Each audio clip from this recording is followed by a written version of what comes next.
Politique sur Europe 1 avec Le Figaro. Bonjour Alexis Brézé. Bonjour Dimitri, bonjour à tous. Michel Barnier a reçu hier à nouveau les responsables de la droite, les Républicains. Son gouvernement se fait toujours attendre. Pour l'instant, ça coince. Mais alors que peut-il faire Alexis pour accélérer le mouvement ? Alors, n'exagérons rien Dimitri, 11 jours, on est encore loin des records de lenteur pulvérisés par l'actuel président.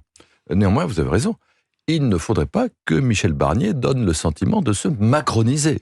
Avouez que ce serait dommage. Alors, vous me dites, mais que doit-il faire pour sortir du blocage ? En vérité, je ne sais pas trop. En revanche, j'ai une petite idée de ce que Michel Barnier ne doit pas faire. Une idée des pièges politiques dans lesquels il ne doit pas tomber. Et ces pièges, j'en vois principalement 3. L'édredon technocratique, tout d'abord. Ensuite, l'illusion arithmétique. Et enfin, l'intimidation médiatique. Alors, commençons par l'édredon technocratique. De quoi s'agit-il ? C'est cet art inné qu'ont les hauts fonctionnaires qui peuplent les cabinets, l'administration, très subtil, très travailleur, très intelligent au demeurant. Cet art inné pour étouffer aussitôt toute idée nouvelle au motif 1. Que juridiquement c'est pas possible, 2. Que techniquement c'est trop complexe, et 3. Que financièrement c'est hors de prix. Au fond, l'idéal du haut fonctionnaire, c'est que rien ne change et qu'on referme au plus vite cette funeste parenthèse électorale. Et si en passant, il peut fourguer à la nouvelle équipe quelques vieux projets qui dorment depuis des lustres au fond d'un tiroir, généralement des augmentations d'impôts, alors là il est aux anges. Eh bien, c'est contre cette fatalité technocratique que Michel Barnier devra d'abord lutter. Il devra ensuite, c'est le deuxième piège, se défier de l'illusion arithmétique. Cette idée que c'est par la tambouille parlementaire que le prochain gouvernement pourra s'en tirer, que sa survie dépend du respect scrupuleux de l'équilibre entre groupes, sous-groupes, tendances et sensibilités. Mais à quoi bon ? En vérité, chacun sait ce qui va se passer. La gauche votera la censure chaque fois qu'elle le pourra. Le RN censurera le gouvernement un jour, mais pas tout de suite. Et les macronistes traîneront des pieds, mais n'oseront pas censurer.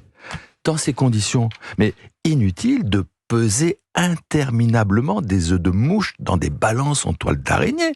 Et il faut nommer une équipe solide, largement renouvelée, issue, de la droite et du centre, puisque la gauche ne montera pas dans le bateau, et puis avancer, sans se soucier des criailleries, et sans céder surtout à l'intimidation médiatique. Alors l'intimidation médiatique, j'imagine que c'est le troisième piège, Alexis. Et oui, vous l'entendez, Dimitri, la ritournelle.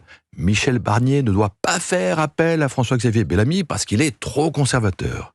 Il ne doit pas faire appel à David Lisnard parce qu'il est trop libéral. Ni à Bruno Retailleau parce qu'il n'est pas assez ceci. Et encore moins à Laurent Wauquiez parce qu'il est trop cela. Mais franchement, Emmanuel Macron ne s'embarrasse pas de tant de précautions quand il s'agit toute honte bue de nommer pour 5 ans Stéphane Séjourné commissaire européen. Et vous allez voir, la petite musique ne va pas s'arrêter. On nous dit déjà, et on nous dira demain plus encore, qu'en matière d'immigration, par exemple, Michel Barnier ne doit surtout pas s'inspirer des propositions courageuses qui étaient les siennes lors des primaires de la droite en 2021. Et vous voyez le tableau. Après le Danemark, la Suède et l'Italie, qui en matière d'immigration ont fait leur mue depuis longtemps. Voici que l'Allemagne ferme ses frontières, que les Pays-Bas revoient leur droit d'asile, que les travaillistes britanniques disent vouloir s'inspirer de Mme Meloni.